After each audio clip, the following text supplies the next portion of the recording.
আসসালামু আলাইকুম। প্রিয় দর্শক, অন্য মঞ্চের আলোচনায় আপনাদের সকলকে আমন্ত্রণ জানাচ্ছি।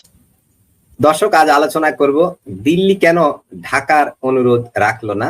দিল্লিতে শেখ হাসিনার প্রেস কনফারেন্স, ক্ষুব্ধ ঢাকা। চাইলে সাবস্ক্রাইব করে আমাদের সাথে যুক্ত থাকতে পারেন। চলুন শুরু করি।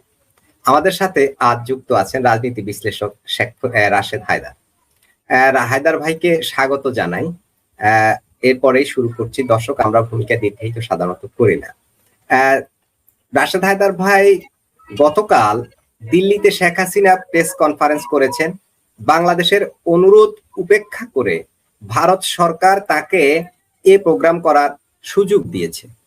ফলে ঢাকা তীব্র অসন্তোষ ও ক্ষোভ প্রকাশ করে বিবৃতি দিয়েছে। প্রশ্ন হলো, দিল্লি কেন ঢাকার অনুরোধ রাখলো না? রাশেদ হায়দার। ধন্যবাদ মাসুদ ভাই, এবং ধন্যবাদ দর্শক শ্রোতা মন্ডলী যারা আমাদেরকে শুনছেন। যদিও আমার ভাই প্রথমে আমার নামটা উচ্চারণ করার আগে আমাদের সকলের জিন্দা পীর ফরিদ ভাইয়ের কথাটা এনেছেন, তো উনি আজকে আমাদের সাথে নেই, তো ওনার জায়গাটা আমি তো নিতে পারবো না। তবে চেষ্টা করি যে ওনার সমকক্ষ হওয়ার তো দুঃসাহস করি না, কাছাকাছি অন্তত যেতে। তারপর আপনাদের ভালোবাসা আছে, এই জন্যই যেতে পারি। মানে আপনারা জটিল প্রশ্ন করছেন যে শেখ হাসিনাকে গণমাধ্যমের সাথে কথা বলার সুযোগ দেওয়ায় বাংলাদেশের ক্ষোভ এবং ভারত সরকার কেন দিলেন। প্রশ্নটা এটা আসলে একটা জটিল প্রশ্ন। চেষ্টা করবো আপনাদেরকে মনোপুত করার মতন যদি কিছু বলা যায়। মূল ব্যাপার হচ্ছে, দেখ, গণমাধ্যমের স্বাধীনতা বলতে আমরা যেটা বুঝি, গণমাধ্যম মুক্ত। গণমাধ্যম মানে যেমন একটা দেশে 4-5টা স্তম্ভ আছে, তার মধ্যে একটা হচ্ছে গণমাধ্যম। শিক্ষক যেমন বলা হয় জাতির মেরুদণ্ড, শিক্ষক তার ছাত্রদেরকে শিক্ষিত করে একটা জাতি গঠনে সাহায্য করে, তাই শিক্ষক জাতির মেরুদণ্ড।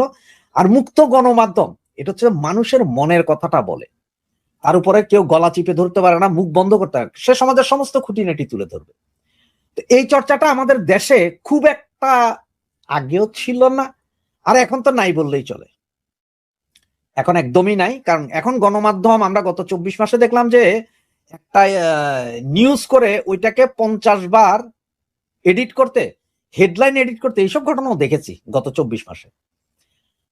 আর ভারতে হচ্ছে, ভারত একটি গণতান্ত্রিক রাষ্ট্র, ওদের ওইখানে হাজার হাজার পত্রিকা আছে। আমাদের দেশেই আছে কয়েকশো পত্রিকা, ছাপানো পত্রিকা, অনলাইন, তারপর টিভি চ্যানেল মিলে। ভারতে এটা কয়েক হাজারের উপরে।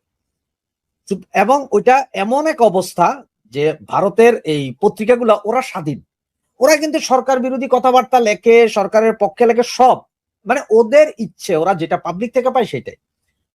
কালকের যে প্রোগ্রামটা, যেটা ফরেন্স ক্লাব, সাংবাদিকদের ফরেন্স ক্লাব, এটা এশিয়ান ফরেন্স ক্লাব।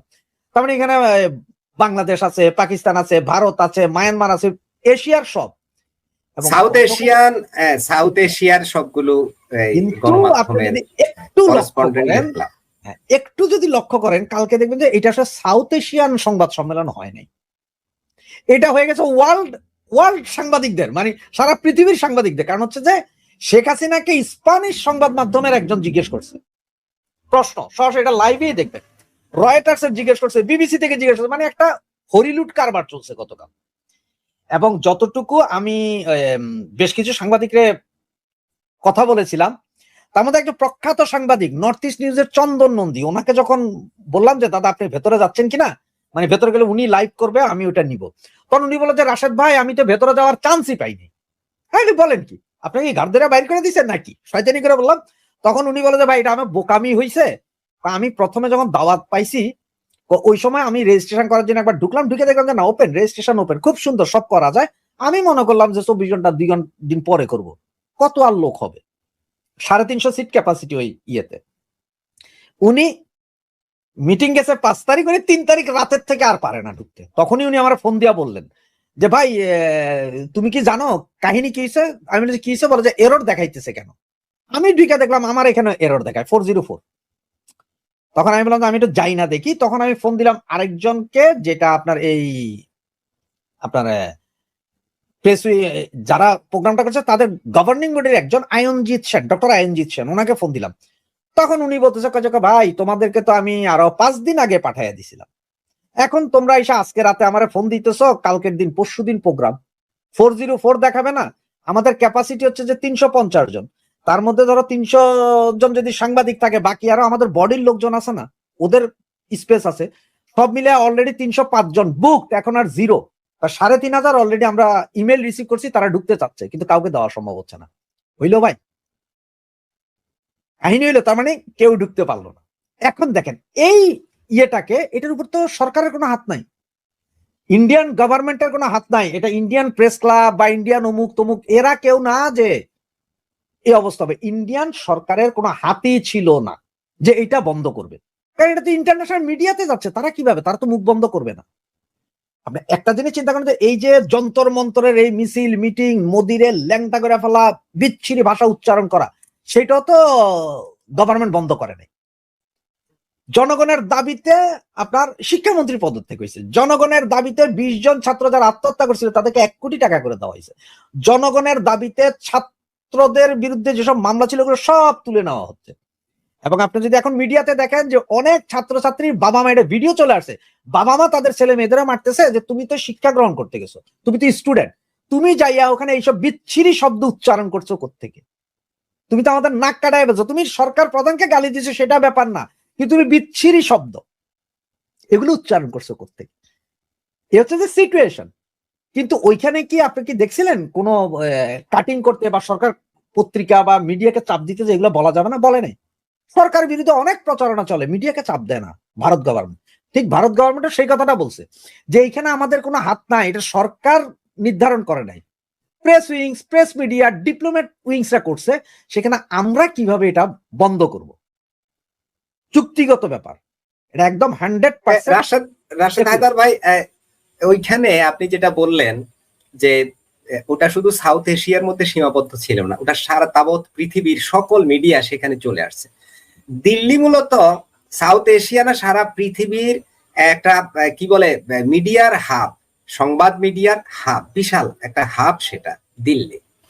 তো এই দিল্লির সেখানে এই যে সিএনএন আসলো, রয়টার্স আসলো, কি বলে ডয়েচে ভেলে আসলো, বিবিসি আসলো, আরো পৃথিবীর বিখ্যাত বিখ্যাত সব চ্যানেলগুলো সেখানে অলরেডি চলে আসছে। ভারত সরকার নিজের দেশীয় কোনো মাধ্যম হলে হয়তো চুপি চুপি কাউকে রিকোয়েস্ট করতেও পারতো, বাট এই যে বিদেশি যেই মাধ্যমগুলো সেগুলোকে তারা যদি নিষেধ করতো, সেখানে যেও না, কিংবা এই প্রোগ্রামটা ক্যান্সেল করার জন্য সরকার আন্ডারগ্রাউন্ডে প্রেসার করত, তাহলে ভারতের ভাবমূর্তি কি বিশ্বব্যাপী কোন পর্যায়ে গিয়ে দাঁড়াতো? রাশেদ হায়দার। মাসুদ ভাই, আপনি কি মনে করেন যে বাংলাদেশ সরকার যখন প্রেসার ক্রিয়েট করছে, 3 দিন আগে থেকে দিল্লিস্থ বাংলাদেশ দূতাবাস থেকে সরকারের বিভিন্ন পর্যায়ে চিঠিপত্র চালাচালি করছে এবং প্রায় 270 জন সাংবাদিকের কাছে আমাদের বাংলাদেশ এম্বাসি চিঠি দিছে যাতে এই প্রোগ্রামে না যায় এবং এই প্রোগ্রামটা না হওয়ার প্রতিবাদ জানায়, কারণ তারা দেখাইছে যে শেখ হাসিনা একজন পলাতক সন্ত্রাসীর মতো দেখায় আলাপ করছে, কোন মিডিয়া সেটা নেয় নাই হাতে। এখন এবং সর্বশেষ একটা চাপ দিছিল ভারত সরকারকে যে যদি এই মিটিং হতে হয় তাইলে তারেক রহমান ওনার দেশের ব্রিক্স সম্মেলনে যোগ দিবে না এবং সম্পর্ক খারাপ হবে। আপনার কি মনে হয় না যে ভারত সরকার সামান্য হলো চিন্তা করছিল যে এটা একটু বন্ধ করা যায় কিনা দেখি? হয়তো চিন্তা করছে, কিন্তু পরবর্তীতে কেন করে না জানেন? সরকার চিন্তা করছে কে ফোন করবে, ধরেন মাসুদ সাহেব ফোন করলো রাশেদ সাহেবের যে রাশেদ সাহেব এরকম বক্তব্য দিয়েন না বা এই প্রোগ্রামে যাইয়েন না। রাশেদ সাহেব যে সাংবাদিক সম্মেলনটাকে কইব না যে আমারে স্যার মানা করছে যাইতে না, আমার দেশের সরকার মানা করতেছে, আমি ভাই যাইতে পারবো না, ইজ্জত তো শেষ তখন। সুতরাং ভারত সরকারের মাথায় এটাও চিন্তা ছিল, কারণ এটা ফরেন্স নিউজ পেপার আলাদার একটা সংগঠন, এটার একটা অফিস ভারতে, এটা আপনি নিজেই বলেন যে ভারতে হাব, এটা সাংবাদিকদের একটা হাব, মুক্ত গণতন্ত্রের চর্চা, মুক্ত সাংবাদিকতার চর্চা ভারতে হয়। সেই দেশের সরকার যদি কিছু বলে সেটা পরদিন তো ফলাও করে পত্রিকায় আসবে, এরপর তো আবার শুরু হয়ে যাবে যন্তর মন্তরে আন্দোলন, আবার তো ধরেন বাংলাদেশে শুরু হবে দিল্লি না ঢাকা, ঢাকা ঢাকা। সব বিষয় চিন্তা করতে হবে আপনারে, যে বাংলাদেশ সরকার প্রচন্ড চাপ দিছে বা ইয়ে করছে, আসলে বাংলাদেশ সরকার এটা চাপ দিত না, এটা তো হচ্ছে যে একদম নোংরা একটা কাজ হয়েছে যেটা বাংলাদেশ সরকার করা উচিত হয় নাই। যে বাংলাদেশ সরকার যেটা করছে এটা উচিত হয় না, আরেক দেশের একটা জায়গায় একটা প্রোগ্রাম হবে সেটা। বাংলাদেশ সরকার, তুমি তোমার দেশে যখন এই যে সার্জিও গোর ভারতীয় অ্যাম্বাসেডারের সাথে দেখা করে 2 ঘন্টা কথা বলে, সেখানে তুমি সার্জিও গোরকে জিজ্ঞাসাবাদের জন্য তো নিয়ে যাইতে পারতা, প্রয়োজনে হ্যান্ডকাপ পরে সার্জিও গোরকে নিয়ে যাইতো, তোমার দেশে ছিল তো, এই কিরে বেটা তুই আমার দেশে এসে আমার অনুমতি না নিয়ে করস কেমনে, ওইটা পাইলা না। বাংলাদেশের লোকজনের অবস্থা দেখেন, লোকজন বলবো না, এগুলা মৌলবাদীদের অবস্থান দেখেন। এই যে আপনার আমেরিকার একজন আছে না, সেনা কর্মকর্তা, নৌবাহিনীর সর্বোচ্চ কর্মকর্তা, যার উপর ইন্টারন্যাশনালি ব্লেম আছে যে টমাহক মিসাইল মাইরা 168 জন ইরানের বাচ্চা হত্যা করার, স্কুলের ভিতরে যে বোমা মাইরা দিছে, তার নির্দেশে, তার দেখানো পথে, কই সে আইলো? তোমরা তো বাইতুল মোকাররমে একটা শিশু হত্যার জন্য মিছিল করতে পারলাম, এটা পাইলা না। ওইখানে সাংবাদিকরা ভারতের একটা ক্লাব ভাড়া নিয়ে তারা কি করবে, এটা বন্ধ করতে হবে। আপনাকে শেখ হাসিনার কথা কি ওইটা বন্ধ করলে কি শেখ হাসিনার কথা বাংলাদেশে বলছে না যে প্রচার করতে পারবে না? এমনকি গতকাল তো দেখলাম যে আপনার যে কষা জাহিদ উপদেষ্টা, তিনি বললেন যারা যারা লাইক দিছে, যারা যারা এই ভিডিও দেখছে তাদের ব্যাপারে তদন্ত চেয়ে সবার বিরুদ্ধে মামলা হবে। আরে ভাই, আপনি আপনার দেশে কি করবেন? আপনার দেশের নোংরামি আপনি আরেক দেশের উপর বসাই দিবেন, এটা তো হয় না। এটা নিবে কেন? কোন সুস্থ স্বাভাবিক দেশ কি নিবে? নিবে না। এই জিনিসগুলো একটু বুঝতে হবে যে আপনি একটা দেশ, এবং চিঠিটাতে কি লেখা আছে আপনি যদি পরিষ্কার পড়েন, সেখানে বলছে যে বাংলাদেশকে অস্থিতিশীল করার জন্য ভারত এইসব চেষ্টা চালাইতেছে। তার মানে কি আপনি যুদ্ধে যাবেন? মানে বাংলাদেশের সার্বভৌমত্বের উপরে হস্তক্ষেপ, অনেকটা এই ধরনের ভাষা ব্যবহার করা হয়েছে। তবে আপনাকে একটু বলি এই প্রসঙ্গে, সিনিয়র সাংবাদিক আনিস আলমগীর সরকারের এই বিবৃতিটাকে ব্যাখ্যা করেছেন বিশেষ কিছু পয়েন্টসে, আরো অনেকেই করেছেন, এবং অনেকে জানতে চেয়েছেন যে সরকারকে এই বিবৃতিটা লিখে দিয়েছে কারা। এই বিবৃতিটা কোনোভাবেই কূটনীতিক বিবৃতি হতে পারে না, এতে ডিপ্লোমেসির কোনো কিচ্ছু নেই। ওই বিবৃতিগুলোতে এমন এমন শব্দ প্রয়োগ করা হয়েছে, এমন ভাবে বলা হয়েছে যেটা একদম মানে খুবই আপত্তিকর। এভাবেই বলা হয়েছে। কিছু কিছু শব্দ চেঞ্জ নিয়ে আসলে হয়তো ওটা খুব শ্রুতি মধুর হতো বা তার ডিপ্লোমেসি থাকতো, বা এটা ডিপ্লোমেটিক বক্তব্য হিসেবে খাওয়ানো যেত। কিন্তু এই বক্তব্যটার ভাষা খুবই রূঢ় এবং এটা কূটনৈতিক সুলভ হয়নি, এমনটাই অনেকে সমালোচনা করছেন। জি, আপনি নিশ্চয়ই বিষয়টা খেয়াল করেছেন। বিষয়টা এটা আনিস আলমগীর ভাই যা বলেছেন 100%। এবং ঘটনা হচ্ছে কি জানেন, আমাদের প্রাতিষ্ঠানিক যোগ্যতা বা ইংলিশের দক্ষতায় আমরা তো বিশ্ব সেরা। আমাদের বিভিন্ন যে বাচ্চা নেতারা দেখছেন ইংলিশে যখন কথা বলে তখন ইংলিশের বিষয়টা ভাষাগত বিষয় না, বিষয়টা ভাষা তো আমরা এই যে কথা বলছি, বাট এটা তো আমাদের ডিপ্লোম্যাটিক ভাষা না। ডিপ্লোম্যাটিক ভাষাটাই হচ্ছে ভিন্ন। না, আমি আপনাকে যেটা বুঝাইতে চেষ্টা করতেছি সেই জায়গাটাই আসছি। মানে যে আমাদের বাচ্চা নেতাদেরকে অনেকেরা দেখছেন যে টিভি স্ক্রিনে লিখে দিছে, ওইটাও পড়তে পারে না, কিন্তু ওনারা নাকি বিভিন্ন স্টুডেন্ট পড়ায় 1000 কোটি টাকা কামাইতো। এখন একটা শব্দ বলি আমি, তাহলে আরো ক্লিয়ার হবে না। দেখো, দেখো, যদি বাংলায় বলি দেখো, দেখো বলতে আপনি কি বুঝেন? যে এটা দেখো, এই তো। এখন আমি যখন প্রথমে ফ্রান্সে আসলাম তখন মেট্রোতে উঠার পর দেখি যে বিভিন্ন জন কথা বলতে বলার সাথে একটা শব্দ উচ্চারণ করে দেখো। আমি দেখো, আমি দেখতেই তো আছি, কিরে ভাই এরা খালি দেখো দেখো কয় কেন? সব কথার পরে দেখো, পরে একজন ভাষা জানে তার যে ভাই দেখো দেখো তো বাংলাদেশের কথা, দেখো দেখো মানে তো দেখো, আমি তো দেখতেছি। এবার তারপরে আমার দেখো ভাই এটা কি? তখনও বলছে দেখো এই শব্দটার অরিজিন ফরাসির বাংলা হচ্ছে যে মানে তুমি বুঝতে পারছো কিনা, তুমি বুঝতে পারছো কিনা এই শব্দটা। দেখো শব্দটা মানে হচ্ছে তুমি বুঝতে পারছো কিনা, আপনারা দেখতে কয় নাই। এখন ইংরেজি ভাষার ভিতরও শব্দের নাউন প্রনাউন ভার্ব অ্যাডজেক্টিভ যদি না মিলান, এইটারটা ওইটা, ওইটারটা এইটা আগে পরে হয়ে গেলে তখন পুরো সেন্টেন্সই উল্টি যায়। এবং এটা ইন্টেনশনালি, যে বা যাহারা এই লেটারটা লিখে দিচ্ছে তারা ইন্টেনশনালি লিখে দিচ্ছে। এবং মিনিস্ট্রি অফ ফরেন অ্যাফেয়ার্স এর ওখানে পুরো চিঠির উপরে যে জিনিসটা লেখা হয়েছে এইটাকে 13 বার এডিট করা হয়েছে, 13 বার। প্রতিবারই কোথাও না কোথাও শব্দগত শব্দ চয়নে ভুল। ঘটনা হচ্ছে ভাইরে, আপনি যখন বলবেনই, আপনি যখন কাউরে এটা দিবেনই, আবার এটা ফেসবুকে প্রচার করে দিবেন, তখন তো আপনারে খুব সাবধানতা অবলম্বন করতে হবে। আপনি বললেন বাংলাদেশের সার্বভৌমত্বের উপর আঘাত, আপনি এটা বলে তো মনে হয় একরকম যুদ্ধ ঘোষণা করে দিচ্ছেন, একরকম যুদ্ধ হয়ে গেল। তো এটা তো ঠিক না। পাশাপাশি একটা রাষ্ট্র দেখেন, আজকে বেলারুশ রাশিয়ার পাশে আছে, বেলারুশ স্বাধীন রাষ্ট্র। এরপরে বেলারুশের সাথে কেউ কথা কইতে সাহস পায় না কেন? কয়ে ভাই রাশিয়া আছে। আমাদের পাশে ছিলাম আমরা ভারত, যার কারণে আমাদেরও ভয় পেতে কিছু কইলে যদি ভারত যদি হাত দেয়, এখন আর সেই চিন্তা কারো নাই, ভারত কিছুই করবে না, কারণ ভারতের প্রচুর বেইজ্জতি করতেছে। তাই বলে এমন না যে ভারতের বাংলাদেশকে দরকার নাই বা বাংলাদেশের ভারতকে দরকার না, না, দুইটাকে দুই দিকেরই দরকার আছে। ভারত যেমন আমাদের দরকার আছে, আমাদেরও তেমন ভারতের দরকার আছে। কেউ কারো ছোট না, কারণ বাংলাদেশ একটা ফকির নিও না, রাইজিং টাইগার ছিল। বাংলাদেশের উন্নতি যদি আরো হয়, ভারতও চায় নাই যে বাংলাদেশ গরিব হোক, ভারতও চাইছে বাংলাদেশ উন্নতিকে। তো লাভটা কি জানেন?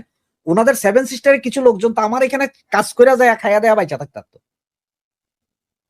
এটা কিন্তু টেকনিক। চায়না কি করলো? চায়না বাংলাদেশে একটা নির্দেশনা দিল যে ঠিক আছে, আপনারা যত মাল পারেন সব চায়নাতে পাঠান, 0 ট্যারিফ, 1 পয়সা দিতে হবে না। আমরা কি করছি জানেন? বগলের নিচে হাত দিয়ে ডাক ম্যাডাম বাজাইছি।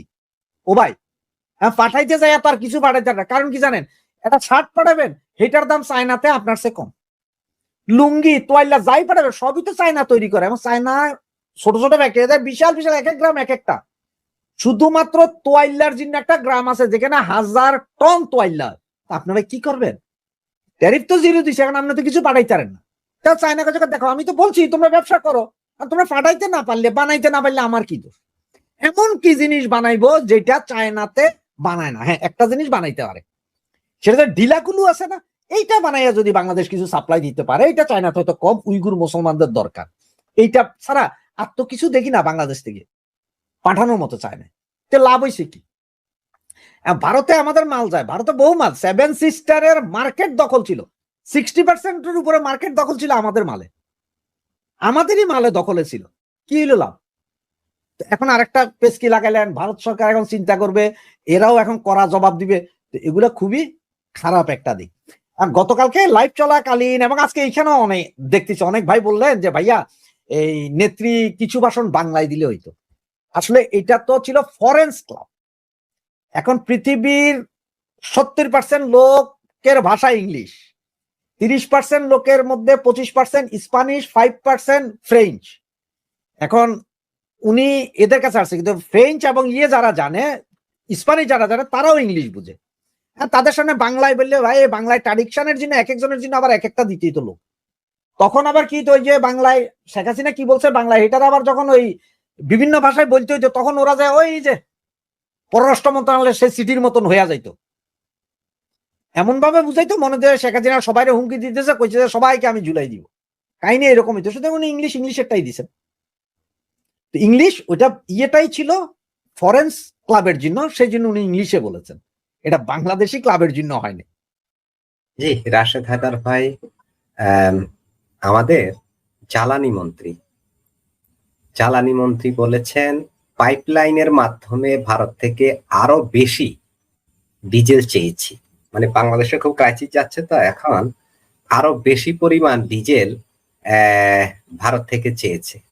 আবার ভারত থেকে কাঁচা মরিচ আসছে 2,18,000 মেট্রিক টন।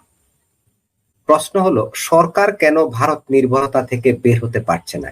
এমনিতে তো খুব পটর পটর করছে, কিন্তু ফাইনালে শেষ বেলায় আমরা শুধু দেখি সব সুবিধা ভারত থেকে আমরা নিচ্ছি। মানে সুবিধা বলতে কি, সুবিধা বলতে আমরা সহজে স্বল্প সময়ে কম মূল্যে ভারত থেকে পাচ্ছি, কিন্তু আমরা মুখে যে সরকার বা এখন তো পুরা দেশই এক দল, এক হিসাব করতে গেলে তাদের বক্তৃতা বিবৃতিতে যে ভারত বিদ্বেষ, সেটা আমরা প্র্যাকটিক্যালি কেন পাই না? রাশেদ হায়দার, আপনি এইটা দেখেছেন দ্য ডেইলি স্টার, এটা ছিল আপনি ইন্ডিপেন্ডেন্স, ডেইলি স্টার। আমি দি ইন্ডিপেন্ডেন্টের একটা কার্ড দেখাচ্ছি, হ্যাঁ, না আমি ডেইলি স্টার দেখাচ্ছি, আমি ইন্ডিপেন্ডেন্ট দেখাচ্ছি। আবার ডেইলি ডেস্টিনি ওরা নিউজ করেছে, আসছে ভারতীয় কাঁচামরিচ দাম কমার আশা 2,18,000 মেট্রিক টন। না, এখন ডেইলি স্টারের মানে ও, জি বলুন। আমি ডেইলি স্টারের ইয়েটা নিয়ে, ডেইলি স্টারের যে হেডলাইন, সেখানে বলছে ভারতকে বলেছি পাইপলাইনে আরো বেশি ডিজেল দিতে হবে জ্বালানি মন্ত্রী। কথাটার ভাষা এমন হইলো মনে যেন আমার মাল ওর কাছে আছে, বা ওরা হাওলাত দিয়ে রাখছিলাম, বললাম যে এখন পাঠাবি, তুই মাল এই মুহূর্তে পাঠাবি আমাদের জ্বালানি মন্ত্রী হিসেবে। আর ঘটনা হচ্ছে, গতকালকে তুমি বললা সার্বভৌমত্বের উপরে হাত, 24 ঘন্টা স্ট্যান্ড থাকতে পারলেন, আবার সেই ভিক্ষার ঝুলি নিয়ে চলে গেছো, আব্বা আপনি আমার তেল দেন। কাঁচা মরিচের দাম 400 টাকা হয়ে গেছিল বাংলাদেশে। ভারত যদি এই কাঁচামরিচ না পাঠাইতে, মরিচের দাম 700 টাকা হইতো, 700 হইতো। ভারত থেকে চাইছো, ভারত দিছে কত 38 টাকা কেজি দরে কাঁচামরিচ পাঠাইছে। পাঠানোর সাথে সাথেই বাজারে 150 টাকা কমছে, মানে 400 টাকা থেকে 150 টাকা 250 টাকা হয়েছে। হ্যাঁ, 38 টাকায় ভারত থেকে কিনছে, এরপর ট্রান্সপোর্ট আছে, অমুক আছে, তোমাকে সব মিলে না তো 100-120 টাকা পরে, সবাই লাভটাপ মিলে। এরপরও 250 টাকা কেন? আর এই পরিমাণ কাঁচামরিচ আসছে যে আগামী 15 দিনে আর কাঁচামরিচ লাগবে না। এই পরিমাণ কাঁচামরিচ তো কাঁচামাল, কাঁচামরিচ লাগছে এখন আনছো। চাউল আসছে কত হাজার মেট্রিক টন, চট্টগ্রাম বন্দরে ঢুকছে, ঢুকার পরে ওই চাউল সমস্ত কিছু করার পরে বলছে ওকে, গোডাউনে যাওয়ার পরে বলতেছে যে না এই চাউল খারাপ, এই চাউল আমরা রাখবো না, আবার নাকি ফেরত পাঠাইছে, শুনলাম যে ওই চাউল ফেরত পাঠাইছে। তো ফেরত পাঠাইছে, নিয়ে গেছে, আগামীতে হয়তো আবার চাউল দিবে না, আগামীতে চাউল হয়তো দিবে না। যে তোমাদের দিয়া লাভ কি, তোমরা তো উল্টাপাল্টা কথা কও, তোমরা তো মান সম্মান খাইছো। আসলে কি চলতেছে কি চলে না এটা বুঝা এখন মানে টাফ হয়ে দাঁড়াইছে। এখন আপনি একবার কোন সার্বভৌমত্ব আঘাত, আবার তার কাছে যান যে ভাই আমার লবণ দেন, কাঁচামরিচ দেন, তেল দেন, এই চাউল দেন, ডিজেল দেন, ডিজেল না দিলে আমরা বাঁচুম না। একবার আপনার এই জ্বালানি মন্ত্রী বলে যে বিদ্যুতের লোডশেডিং হয়, কারণ হচ্ছে যে গ্যাসের অভাবে মানুষ চুলা জ্বালায়। আবার একবার এই জ্বালানি মন্ত্রী কয়েকদিন আগে বলছেন যে আসলে অতীতে বাংলাদেশ সরকার 17 বছর এই পাইপলাইন দিয়ে ভারতে জ্বালানি গ্যাস রপ্তানি করছিল। তো ভাই পাইপ লাইনে নাকি, যেই পাইপ লাইনে তেল আসে ওই পাইপ লাইনে নাকি গ্যাস গেছিল, ওনার কথা, যার কারণে এখন গ্যাস সংকট। এখন ওই গ্যাসের পাইপ লাইনে আবার তেল আনতেছে, এগুলো আসলে বুঝার কোনো উপায় নাই যে কি বলতেছে। সুতরাং যে কোনো একটা জায়গায় স্ট্যান্ড থাকেন, আমি শক্ত, আমি যা বলছি ভুল হোক, শুদ্ধ হোক, মিথ্য হোক, আমি এই, সেটা পারতেছেন না। সেটা না পাইরা অযথা যে বাচালের মতন কথা বললে লাভ নাই। এখন আপনি দেখেন জ্বালানি আনছে, কাঁচামরিচ আনছে। রাশেদ হায়দার ভাই, ছোট্ট একটা প্রশ্নের মধ্যে করে এই প্রসঙ্গটা আমরা আরো আলোচনা করব। রফিক ভাই আসছে, রফিক ভাইয়ের কাছ থেকে শুনবো। তবে আপনাকে একটা প্রশ্ন করতে চাই, সেটা হলো আপনি যে বললেন ওই যে সরকার যে বিবৃতিটা দিয়েছে ক্ষোভ প্রকাশ করে, শেখ হাসিনার দিল্লি থেকে প্রেস কনফারেন্স, ঢাকার ক্ষোভ প্রকাশ করে, সেখানে বললেন 13 বার সেটাকে সংশোধন করেছে, এডিট করেছে। আমি অবশ্য কোথাও একটা দেখেছি, একজন খুব ব্যাখ্যা করেছিলেন যে 9 টাইমস, উনি ইংলিশেই স্ট্যাটাসটা দিয়েছেন, দীর্ঘ স্ট্যাটাস দিয়েছেন, কোথায় কোথায় চেঞ্জ করেছেন প্রত্যেকবার তিনি ওই সিরিয়ালে প্রথমবার কোন জায়গায় সংশোধনী করেছেন, দ্বিতীয়বার কোথায় সংশোধনী করেছেন, তৃতীয়বার কোথায়, এইভাবে তিনি 9 বার দেখিয়েছেন যে 9 বার সংশোধনী করেছেন, দীর্ঘ এক স্ট্যাটাস। সরকার কি খুব হেজিটেশনে আছে, নাকি পররাষ্ট্র মন্ত্রণালয়ে যারা নীতি নির্ধারক তাদের মধ্যে কূটনৈতিক দুর্বলতা আছে? আপনার কি মনে হয় সংক্ষেপে? সরকার একরকম, সরকার হেজিটেশন না, সরকার আসলে দেশ কিভাবে চালাবে সেটা পারতেছে না। গত ইউনিসিও গভর্নমেন্টের আমলে পররাষ্ট্র থেকে সমস্ত ইয়েতে মৌলবাদীদের আস্তানা হয়ে গেছে, এবং আপনার একজন সচিব বানাইতে একটা দেশের সরকারের প্রায় 30 বছর লাগা যায়, বিভিন্ন ট্রেনিং মেনিং দিয়া।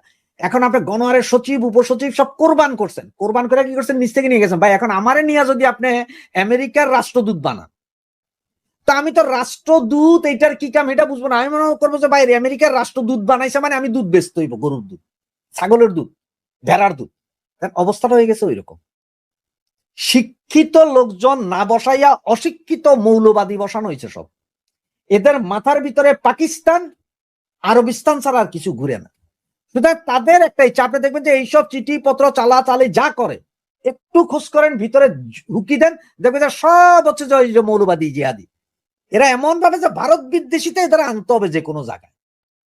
ওরা যদি ভাত রানতে যায়, ভাত যদি একটু ভর্ত হয়ে যায়, যে বেটা র এখানে ছিল, সম্ভবত পানির ভিতরে কিছু একটা কইরা দিছে, ভাত ভর্ত হয়ে গেছে।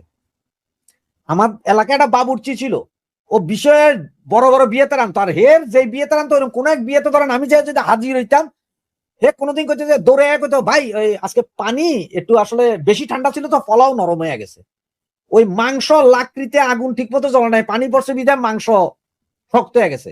হে জীবনে স্বীকার করে নাই যে হে রান্নার কোথাও না কোথাও ভুল আছে। আমাদের বাংলাদেশের পররাষ্ট্রমন্ত্রী বলেন, ফরেন অ্যাফেয়ার্স এর লোকজন বলেন, ডিপ্লোমেট বলেন, সবই এই মুহূর্তে মৌলবাদ। অশিক্ষিত গন্ডমূর্খ গোয়ার আয়না বসাই দিলে যা হয়, এদের কাছে এর চেয়ে বেশি কিছু আপনি আশা করতে পারেন না। এদের মাথায় তো সিস্টেম, আপনার যে যেমন আপনার দেখেন না, আপেলের আইফোন 3 থেকে এখন 18-তে চলে গেছে, ল্যাপটপ ডেলের ল্যাপটপ অমুক তমুক বউ গেছে। উইন্ডোজ কোথায় ছিল আপনার 2-3, এখন 11 প্রো চলে গেছে গা। আপডেট হয় সফটওয়্যার, আর এগুলোর মধ্যে মৌলবাদীর সফটওয়্যার ফিটিং করা আছে, এইটা আর আপডেট হয় না। ওইটা আপনার সারা জীবন দিয়ে দিল, আপডেট করতে পারবে না, ওই মৌলবাদী তো চলেই রয়েছে। এটা ওদের সিস্টেমে বসে গেছে, হার্ড ডিস্ক, এটা চেঞ্জ করতে পারবেন না।